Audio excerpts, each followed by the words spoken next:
how do you approach the noise, the scrutiny that will be on you?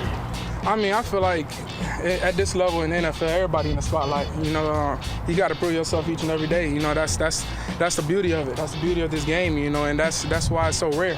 You know, for guys to make it here. You know, it's like the 1%. You know, but you're always on the spotlight. So for me, I'm just gonna be myself each and every day.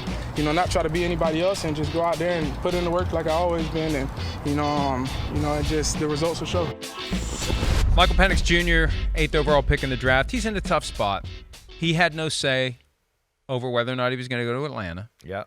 My guess would be if he had a chance to pick his first destination, he would not have picked the destination that picked him. Sure. Why would you want to do it? Reminds me of Jordan Love 4 years ago. He was the only guy I felt sorry for in the whole Green Bay, Aaron Rodgers, Shakespearean mess because he's the one who got forced into it. Yeah. To be caught between coaching staff, front office, delicate genius. I don't want this. I want to go somewhere and play. Right.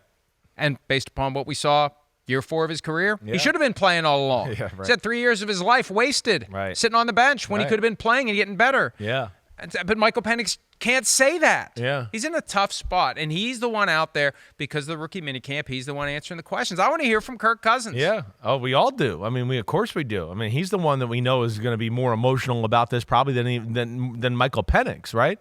But, like, where this is different even than Jordan Love is this is a guy that's more ready than Jordan Love, right? I think there. So this is not like, oh, we got to bring him along and we know he's raw and all of that, right? Also, too, like, I think it's, a guy, he's got an unbelievable arm. He's played a lot of football. He's got a little bit of aura and standing as far as like, hey, even NFL players been watching Michael Penix the last few years going, damn, he's pretty good. Where I find it interesting and what's crazy about this whole situation too, to me, is just that, it's a weird situation like you said, but at the same time, he has the least pressure on him out of all the guys, I think, right? So he can just go out and let it fly every day. He's not worried about like, oh, I got to be the starter. I'm definitely going to be the starter. He can kind of play a little bit more loose, which we'll see could be a good thing, as far as for him, or it could be a bad thing, and maybe he gets too loose and careless with the football at practice or whatever else. But I would bet on the other that it's going to be a little bit more like, hey, let me just be aggressive here and just let it fly a little bit. And I'm not expected to play or take things over, and let's go from there. But that's what's weird about the whole thing is he's going to thrive in that, and he's mature, and he's ready to play, and he's older and ready to go too. And that's the craziness of this whole pick. Here he is on the balance between wanting to play and necessarily playing the go over there and watch the other guy play game until they're ready for him to play. Here he is. I mean, we're on the same team. It's not hard to approach that relationship. We got the same goals, and that's seeing this team win football games. So, for me, it's just, just being able to, connect with him, get to know him as not just a player, but as a person as well. So I look forward to that, and, it's definitely going to be great. I'm super, super blessed to be able to be, right here in this position right now. Obviously with a veteran in front of me right now, and just learning from him, and, just going about my business each and every day, just trying to find ways to improve and get to where he is. Multiple years in the league, so that's what I want. I apologize. I gave you the wrong thought there. That's about the relationship between Michael Penix and Kirk Cousins. And if you were watching carefully, and you know what we do here, we watch the body language, the facial expressions. No hands on his face at all until he said he's super blessed. And he does that. Right. And I'm telling you, he's young. I mean, when you're young, you don't realize you're doing it. When you get older, you realize, this is, there's a little bit of a tell there. But he's in a tough spot because what else can he say? If he says what he's feeling, that's the biggest story in the NFL. Yeah. Michael Penix airs out the Falcons for, why did they take me? Hey, I don't know what I'm doing here, guys. You want to know what I'm doing here? I don't know either. If any of you find out, let me know, because they have a starting quarterback. I don't know why they drafted me. Maybe I shouldn't have put that letter to all GMs in the Players Tribune. It worked. It worked too well. I would have rather gone to the Raiders at 13. At least I'd be playing. Yeah, no, he's going to be frustrated. He is. He's going to look at it and go, damn. He's going to look at some of the other guys that were drafted ahead of him and go, damn, they're playing. They're getting experience. I'm a little older. I'm sitting here on the bench. wait, I got more talent than this guy. Why don't they let me play? But he'll do the right things. We know that. That's the one good, thing about Michael Penix Jr. being around him a little bit, what you hear about him. Hey, he understands the deal. And at the same time, he can sit there and go, wait, this, even though they paid this guy a lot of money, they obviously like me. And I am the future, because that's a bold pick. So he can feel comfortable about that. That's the good thing. But yeah, he's going to deal with some frustrations. And, again, like we talk about with the Kirk Cousins and the injury, and yeah, he's going to be farther along mentally, like Michael Penix says. And sure, he's going to know some checks and what to do and all that, right? But I have a hard time thinking like Kirk Cousins is going to be moving quite at 100%, popping his legs to really drive the football. And in this meantime, we're going to have a quarterback that's going to be doing that, and he's going to open eyes. And that's going to put more pressure on the situation too, because everybody's been talking about, did you see Michael Penix throw today? Did you see his arm? And all of that stuff is going to start to filter through the locker room. The head coach, Raheem Morris, said recently that Cousins is, quote, pretty much full go, end quote, for phase 2 of the offseason program. Well, pretty much full go isn't he's perfectly fine and everything's healed and he's fully recovered and he's cleared. Pretty much full go is an equivocation. What does that mean, pretty much full go? I mean, he's not full go. Yeah, pretty much full go means that he probably can partake in every aspect of OTAs, except maybe when we get around offense and defensive linemen, right? If we have a period like that where it's full team 11 on 11, and even though we know the quarterback is not live, right? Those would be the situations I would bet they'd go, well, Kirk, get out of there. We don't want somebody to step on you by accident, or you get knocked off by somebody falling over, whatever it might be. And I would think that's what it means more than anything. But anything without a line in front of him, I think he's, probably going to take those reps. Well, and we'll see how it goes. I promised earlier the sound from Michael Penix on the balance. Here it is. Right. Striking the balance between being on the bench and waiting and getting out there and playing. Here he is. I feel like for me, it's just like just being humble and being unselfish. Obviously this is the ultimate team sport. The football is the ultimate team sport. So if you're on a team, you can't make it about you at any point of time. So for me, I'm just trying to find ways to help the team be better. Improve each and every day.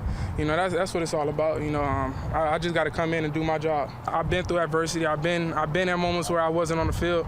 And just waiting my turn. So I'm back in that position again. And whenever my time comes and whenever my number is called, I just got to make sure I'm ready. This creates an awkward reality for both quarterbacks, and it puts Raheem Morris in a position where when he talks to Kirk Cousins, it's you're our guy, you're our guy, you're our guy, you're our guy. And when he talks to Michael Penix, it's be ready, be ready, be ready. You saw what happened to the old guy at Lambeau Field last year. Pop went the Achilles. Right. You're one play away. Yeah. You got to be ready. We may need you. We need you to be ready because we may need you in any given moment. Oh, Kirk, hang on, Kirk. You're still our guy. Be ready. Right. Because our guy, we don't know how long he's going to be our guy. Yeah, I think that's fair, right? I mean, and again, too, with that kind of injury throughout time, we see that sometimes the other leg, because it's being overworked because you're favoring the bad leg, that's when you see an injury happen there. Especially at the age Kirk Cousins is at. Yeah, you worry about all those things. Pulling a calf muscle, right? Those are sometimes the residual effects of the Achilles because there's so much tightness up there and the leg's not in shape yet. All of a sudden they're dealing with a calf injury for half the season because that's pulled. I mean, this can go a lot of different ways. Now, that's the greatness of them taking Michael Penix, right? The Michael Penix thing, as we know, it's weird. It's the two biggest assets on your football team. They put them at the same position, and that doesn't make sense in the modern day in the NFL. But at the same time, for the situation they're in with Kirk Cousins, older quarterback, paid him a lot of money, all of that, yeah, at least they do have some sort of insurance policy behind that to protect them with Michael Penix if something does happen to Cousins. I remember when Carson Palmer suffered the torn ACL in the 2005 wildcard game against the Steelers. Kimo von Oelhoffen came in low and hot back when it was legal to do that, tore the ACL, and it took him a year to get comfortable with traffic around his front Brady leg. did the same thing too. So for Cousins, I don't know how that manifests itself, and I don't know when that goes away, but will that be baggage on him mentally every time he goes back and plants and moves? Is something going to pop? Is the one that went going to hold up? Is the other one going to go? Do you forget about that at some point? I mean, you had a different thing because you only have one spleen. Right. And it's not like you can re-injure it. It's gone. but there's got to be There is. some process of working through getting comfortable again, because you got basically shot like sniper bullet, and I had no idea this was going to happen. It happened. When's the next sniper bullet going to hit my leg? Yeah, I think it's definitely going to be in the back of his mind, and there's going to be phases of recovery mentally as far as how the injury goes too.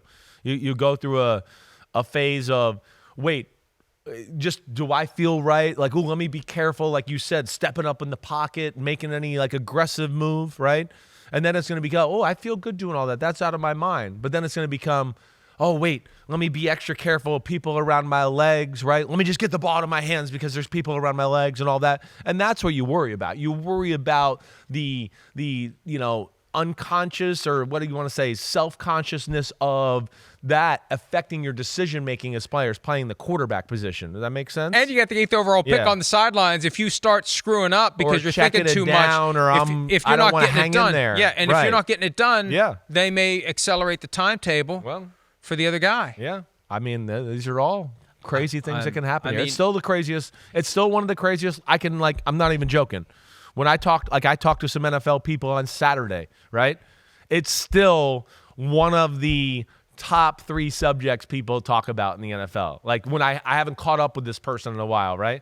And it's like one of the first things that come up. Like, what about Atlanta and Cousins and all that? Isn't that crazy? Like, this is still, everybody's talking about this around the NFL. It is odd.